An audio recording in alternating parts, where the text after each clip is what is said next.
భూపాలపురంలో ఉండే భూషణాన్ని ఎరగని వాళ్ళు ఆ ఊర్లో ఎవ్వరూ ఉండరు. భూషణం వడ్డీ వ్యాపారం చేస్తాడు. ఆ ఊర్లో ఎవరింట్లో శుభం వచ్చినా అశుభం వచ్చినా వాళ్ళు భూషణం దగ్గరికి అప్పుకు రావాల్సిందే. వాళ్ళ అవసరాలను బట్టి వడ్డీ రేటు పెంచుతూ భూషణం బోలెడు డబ్బు సంపాదించాడు. అయితే భూషణం పరమ పిసినారి. చిరిగిన బట్టలకు అతుకులు వేసుకుని అరిగిపోయిన చెప్పులతో కడుపేదవాడిగా నలుగురికి కనిపించేవాడు. వాడి నైజం తెలిసి వాడికి ఎవ్వరూ పిల్లనివ్వలేదు. పైగా వాడు 10,000 కట్నం కావాలంటూ కూర్చున్నాడు. అందుకే వాడికి 30 ఏళ్ళు వచ్చినా పెళ్లి కాలేదు. ఇలా ఉండగా ఒకరోజు దారిలో ఎదురుపడిన పూజారి భూషణంతో ఇలా అన్నాడు. భూషణం గారు, ఇలా చేయి కాల్చుకుంటూ ఎంతకాలం ఒంటరిగా ఉంటారో చెప్పండి. మీరు కట్నం వద్దండి. మా స్నేహితుడు తన కూతురు కమలను మీకిచ్చి చేయడానికి సిద్ధంగా ఉన్నాడు. వాళ్ళు నిరుపేదలు. మీరు అనండి చాలు. ఈ మాఘమాసంలో కమలతో మీ పెళ్లి అయిపోతుంది. ఆ మాటలు విని చాలాసేపు ఆలోచించి విధిలేక అన్నాడు భూషణం. అలా కమలాపురంలో ఉండే కమలతో వాడికి పెళ్ళైంది. కమల నోట్లో నాలుక లేని పిల్ల. ఆమె కాపురానికి వచ్చిన రోజే భూషణం ఆమెతో ఇలా అన్నాడు. నేను వడ్డీ వ్యాపారం చేసి బోలెడు సంపాదించానని కాలు మీద కాలు వేసుకుని హాయిగా తింటూ రోజులు గడపవచ్చునని కలలు కంటున్నావేమో. అటువంటి ఆశలు పెట్టుకోకు. ఇంట్లో పని మనుషులు కూడా లేరు. అన్ని పనులు నువ్వే చేసుకోవాలి, తెలిసిందా? మన ఇంట్లో పని మనం చేసుకోవడంలో తప్పే ఉంది. మా ఇంట్లో కూడా పనివాళ్ళు ఎవరూ లేరు. నేనే మా ఇంట్లో అన్ని పనులు చేసేదాన్ని. చూస్తూ ఉండండి, నేను ఎంత నేర్పుగా ఇంటిని చక్కదిద్దుకుంటానో. నాకు అన్ని పనులు వచ్చు. నీ మాటలు నాకు నచ్చాయి. నేను నెలకు నీకు 10 కేజీల బియ్యం, కిలో కందిపప్పు, కొద్దిగా నూనె ఇస్తాను. పెరట్లో పండిన కూరగాయలతో వంట చేస్తూ నువ్వు పొదుపుగా ఇల్లు గడపాలి, అర్థమైందా? దుబారా అంటే నాకు అస్సలు గిట్టదు. అలాగే, నేను మా ఇంట్లో కూడా చాలా పొదుపుగా ఇల్లు నడిపేదాన్ని. మీరే చూస్తారుగా, మీరు నెలకు ఇచ్చిన వెచ్చాలతోనే నేను 2 నెలలు గడుపుతాను. ఆలస్యంగా పెళ్లైనా తనకు సరైన భార్య దొరికింది అని వాడు సంతోషంతో మురిసిపోయాడు. కమల కాపురానికొచ్చి 4 ఏళ్లు కావస్తున్నా ఆమె ఒంటి మీద వేసిమెత్తు బంగారం కూడా లేదు.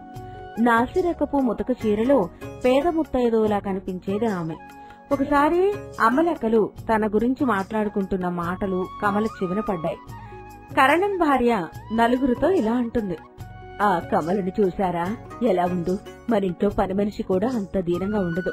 ఆ చీర పూర్తిగా రంగు వెలిసిపోయి అంచులు చిరిగి ఎలా ఉందో చూడండి. ఓ పిల్ల జల్లా లేరు. అయినా మొగుడు పెళ్లాలు కడుపు కట్టుకుని మరీ దాస్తారు. ఆ కమల మెడలో అరిగిపోయిన మంగళసూత్రం తప్పించి మరి ఏముంది చెప్పండి? ఆ కమలని చూస్తే పేద ముత్తైదులా లేదు. చిచి, ఇంత నీచంగా ఎలా బతుకుతారో ఈ మనుషులు. మా ఆయన నెలకి 10,000 రూపాయలు ఇస్తే నేను 15,000 రూపాయలు ఖర్చు పెడతాను. వీళ్ళు ఉన్నారు, వీళ్ళ అతి పొదుపు పాడుగాను. కరణం భార్య మాటలకు అందరూ అవునన్నట్లుగా తల ఊపారు. మున్సబు భార్య ఆవిడికి వంత పాడుతూ, ఇటువంటి వాళ్ళని నేను కూడా ఎక్కడా చూడలేదే బాబు. నిజానికి వాళ్ళ ఇంట్లో తాత ముత్తాతల కాలం నాటి పెద్ద ఇనుప పెట్ట ఉందంట. దాని నిండా డబ్బట. ఆ భూషాణంకి భూషణం తన తలకాయంత తాళం కప్పవేసి ఆ తాళం చెవి తన మొలకాడికి కట్టుకుని భద్రంగా ఉంచుకుంటాడట. వడ్డీల మీద వడ్డీలు గుంజి సంపాదించిన డబ్బంతా ఆ పెట్టెలో దాచి మొగుడు పెళ్లాలు ఇలా బేకార్లుగా బయట తిరుగుతూ ఉంటారు. ఇటువంటి వాళ్ళని ఎక్కడా చూడలేదు. ఆ మాటలు విన్న కమలకి ఎంతో అవమానం అనిపించింది. మొదటిసారి మొగుడి మీద పీకల దాకా కోపం వచ్చింది. ఆమె ఎప్పుడు అడిగినా భూషణం తాళం చెవి తీసి ఇనుప పెట్టెలో ఎంత డబ్బుందో ఏనాడూ చూపించలేదు. పైకి మాత్రం మనం పొదుపుగా ఉండాలని రోజూ పాఠాలు చెప్పేవాడు. ఆ రోజు రాత్రి ఇంటికి వస్తూనే మొగుణ్ణి నిలదీసింది కమల. అసలు బయట మన గురించి నలుగురేమనుకుంటున్నారో ఎప్పుడైనా విన్నారా? కట్టుకుపోయేంత డబ్బు ఇంట్లో పెట్టుకుని కట్టిక దరిద్రుల్లా బతుకుతున్నాం మనం అంటున్నారు. ఈ సంపాదనంతా ఎందుకు? ముందు నాకు పెట్టె తాళం తీసి అందులో ఎంత డబ్బు ఉందో చూపించండి. ఇక నేను ఊరుకునేది లేదు. పెట్టె తాళం తీయండి. అందుకే నిన్ను ఎక్కడికి వెళ్ళవద్దని అంటాను. ఊళ్ళో వాళ్ళు ఎన్నో అంటారు. ఆ మాటలు మనం పట్టించుకోకూడదు. వాళ్ళకి ఒక రాయి వేసిపోతారు. బాధపడేది మనం. ఇప్పుడు మనం ఇద్దరం అన్యోన్యంగా లేమా? చెప్పు, ఎంతకన్నా ఏం కావాలి? అటువంటి పిచ్చి పిచ్చి ఆలోచనలు పెట్టుకోకుండా సుఖంగా సంతోషంగా ఉండు. వాళ్ళ మాటలు పట్టుకుని నా మీద ఎగురుతావేం? ఇక నేను మీ మాటలు వినదలుచుకోలేదు. నన్ను మా పుట్టింటికి వెళ్ళమంటావా? లేకపోతే భూషాణం మూత తీసి లోపల ఎంత ఉందో చూపిస్తావా? ఏదో ఒకటి చెప్పు, ఊరికే సోది చెప్పకు. చెప్పు, ఇంట్లో ఉండమంటావా, వెళ్ళిపోమంటావా? కమల ఇక తన మాటలు వినేలా లేదని, నిజంగానే పుట్టింటికి వెళ్ళిపోతుందేమో అని భయపడి భూషాణం మూత తీసి చూపించడానికి సిగ్గుపడ్డాడు భూషణం. వాడు తాళం తీసే ముందు, ఇదిగో ముందే చెప్తున్నా, నువ్వేం చూసినా తక్షణం మర్చిపోవాలి. లోపల ఏముందో ఎవరి దగ్గర నోరు జారకూడదు. మళ్ళీ మళ్ళీ భూషాణం తలుపులు తీసి చూపించమని అడగకూడదు, తెలిసిందా? అలాగేలే, ఎప్పటి సంగతో ఎందుకు, ముందు పెట్టె తీసి చూపించు. లోపల ఎంతుందో ఏముందో నాకు తెలియాలి. భూషణం ఇష్టం లేకపోయినా భూషాణం తాళం తీసి కమలకి చూపించాడు. కమల కళ్ళు చెదిరిపోయాయి. పెట్టెలో సగం వరకు బంగారు నాణాలు ఉన్నాయి. తమ ఇంట్లో అంత బంగారం ఉందని కమల కలలో కూడా ఊహించలేదు. ఇంత బంగారం ఇంట్లో పెట్టుకుని నన్ను దిష్టి బొమ్మలా వీధిలోకి పంపిస్తావా? ఇదేమైనా బావుందా? పైగా పండుగ రోజు కూడా మనం పెరట్లో పండిన తోటకూరతో పులుసు చేసుకుని అదే పరమాన్నంలో తింటున్నాం. చిచి, మన బతుకు మీద నాకే అసహ్యం వేస్తోంది. ఓసే వెర్రి మొహ, అంత గట్టిగా మాట్లాడకు. ఇదంతా ఎవరి కోసం అనుకున్నావు? పెట్టె మిగతా సగం నిండగానే మనం పెట్టెతో సహా పట్నం వెళ్ళిపోదాం. అక్కడ నేను ఆ డబ్బుతో పెద్ద పెద్ద వ్యాపారాలు చేస్తాను. అప్పుడు ఇక నీ ఒళ్ళంతా బంగారమే. ఇది మరీ బావుంది. ఈ పెట్టె పూర్తిగా నిండేది ఎప్పుడు, మనం సుఖపడేది ఎప్పుడు? అంతా పైవాడిదయా. ఇది నిండే వరకు ఇందులో నుంచి ఒక్క కాసు కూడా తీయనని ఒట్టు పెట్టుకున్నాను. అందుకే ఇంత కఠినంగా ఉంటున్నాను. అది నిండడం, నీ పంట పండడం, తెలిసిందా? ఎప్పటికైనా సంతోషంగా ఉండు. ఆ రాత్రి కమలకి ఒక కల వచ్చింది. ఇద్దరు మనుషులు ఇనుప పెట్టెను కష్టం మీద మోస్తూ తీసుకెళ్లి బండిలో పెడుతున్నారు. తెల్లవారి నిద్రలేస్తూనే ఆ కలను గురించి భర్తకు చెప్తూ, చూడబోతే మన పట్నం ప్రయాణం దగ్గర పడినట్టుంది. ఇక త్వరలో నా వాళ్ళంతా బంగారమే. తెల్లవారుజామున వచ్చిన కలలు నిజమవుతాయంటారు. నిజంగా గొప్ప కల కన్నావు. ఆ ధనలక్ష్మి కృప ఉండాలి కానీ ఒక్క రోజులో భూషాణం కాసులతో నిండిపోదు. మంచి కల వచ్చినందుకు ఈ సాయంత్రం మనం అష్టలక్ష్మి ఆలయానికి వెళ్ళి ఆ కల త్వరగా నెరవేరాలని కోరుకుని వద్దాం. అలాగే వెళ్దాం. అనుకున్నట్టుగాని ఆ సాయంత్రం మొగుడు పెళ్ళాలిద్దరూ అష్టలక్ష్మి ఆలయానికి వెళ్లి తమ కల త్వరగా నిజం కావాలని దండం పెట్టుకున్నారు. తరువాత పూజారి బాదం ఆకుల్లో పెట్టి ఇచ్చిన చక్కెర పొంగలి ఓ స్తంభం పక్కన కూర్చుని చప్పరించుకుంటూ తింటున్నారు. ఆ సమయంలో ఎర్ర తలపాగాతో ఒకడు, నీలం తలపాగాతో మరొకడు, ఇద్దరూ ఆజానుబాహులు ఆలయమంతా కలియ తిరుగుతున్నారు. వారు పూజారిని పక్కకు పిలిచి ఇలా అడిగారు. అయ్యా, సన్నగా పొడవుగా తేనె కళ్ళతో పెదవి మీద పెద్ద పుట్టుమచ్చతో ఉండే అందమైన అమ్మాయి ఈ గుడికి గాని వచ్చిందా? మీరు చూసారా? చూస్తే చెప్పండి. ఆ మాటలు స్తంభం పక్కన కూర్చొని ఉన్న భూషణం, కమల వింటున్నారు.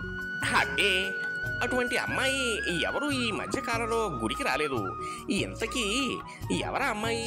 మీరు అమ్మాయి కోసం ఎందుకు వెతుకుతున్నారు? ఆ అమ్మాయి ఎవరో కాదు, మన యువరాణి చంద్రలేఖ.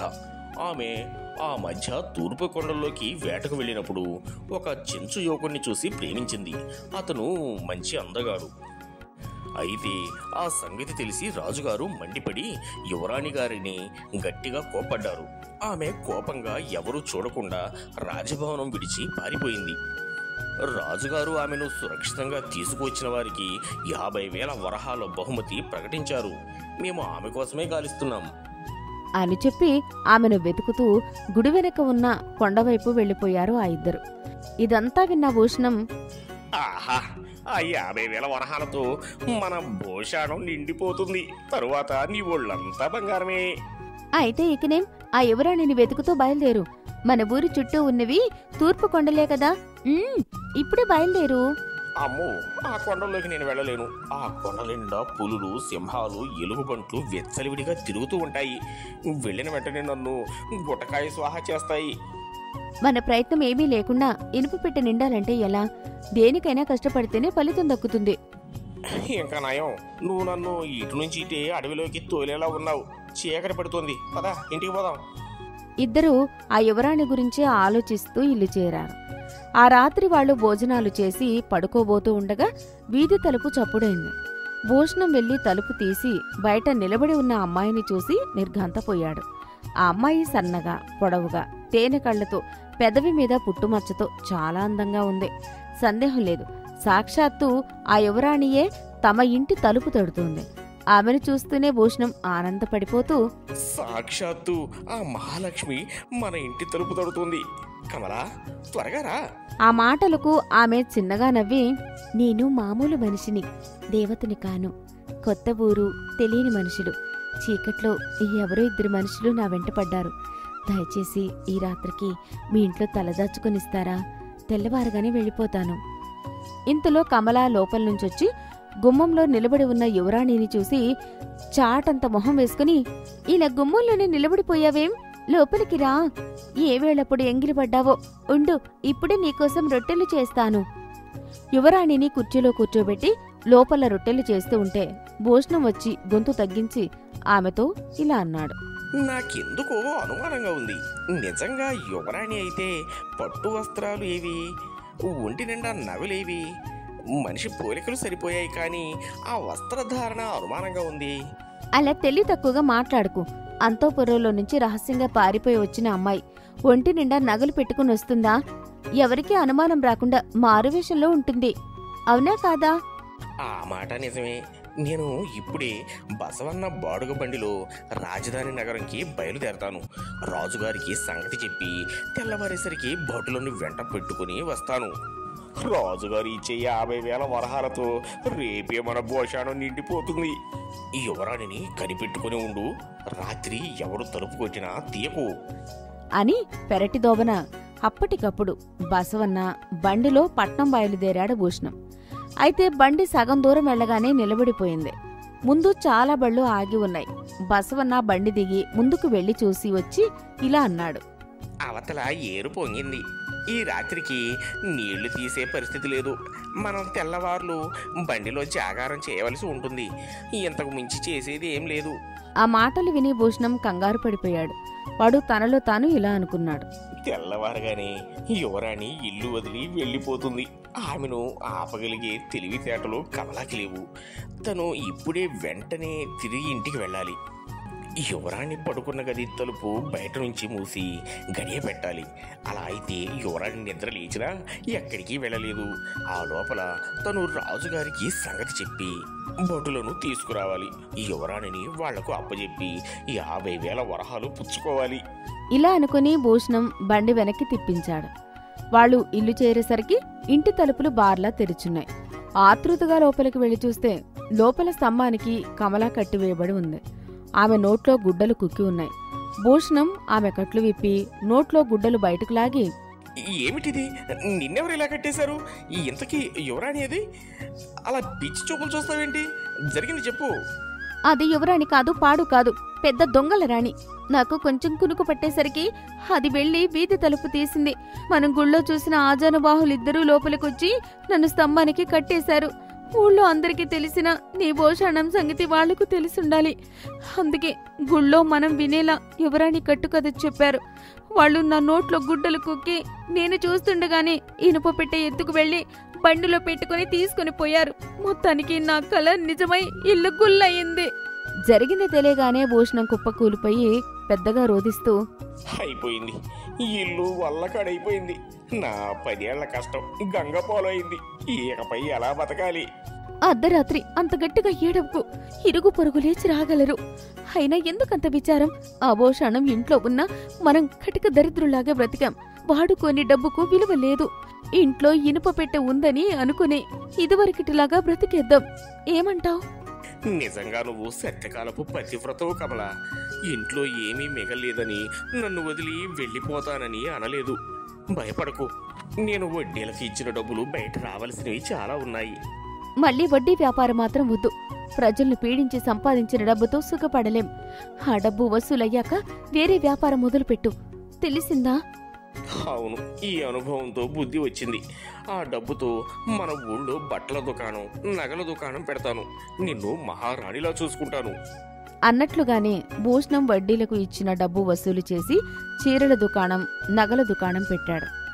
ఆ శ్రావణమాసం పేరంటల్లో ఒంటి నిండా నగలతో పట్టు చీరలో లోపలికి వస్తున్న కమలను చూసి కరణం భార్య ఆశ్చర్యపోతూ, వస్తున్నదెవరు?